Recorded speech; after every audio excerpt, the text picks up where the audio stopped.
செந்தில் பாலாஜி வீட்டில் லஞ்ச ஒழிப்புத்துறை சோதனையில் ஈடுபட்டுள்ளனர். இது தொடர்பான மேலும் விவரங்களை தருவதற்காக செய்தியாளர் அஜித்குமார் இணைப்பில் இருக்கிறார்.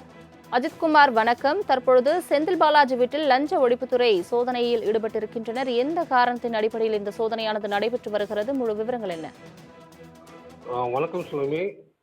கரூரில் இன்று காலை சேலம் மற்றும் திருச்சி, கரூர் பகுதியை சேர்ந்த லஞ்ச ஒழிப்புத்துறை அதிகாரிகள் 6 குழுக்களாக பிரிந்து கரூர் ராமேஸ்வரப்பட்டியில் உள்ள செந்தில் பாலாஜியின் வீடு மற்றும் திமுக கிழக்கு ஒன்றிய செயலாளர் வீடு அமைந்துள்ள கோயம்பள்ளியிலும், அதே போல கோதைநகரில் அமைந்துள்ள கார்த்திக் என்பதின் அபார்ட்மெண்ட் வீட்டிலும், இதே போல செந்தில் பாலாஜியின் உதவியாளர் சொல்லப்படும் சுப்பிரமணி என்பவரின் மூர்த்திப்பாளையத்தில் உள்ள சுப்பிரமணி என்பதிலும், அதே போல தொழில்பேட்டையில் உள்ள டாஸ்மாக் மேலாளர் அவருடைய அலுவலகத்திலும் உதவி காலையில் சோதனை நடத்தி வருகின்றனர்.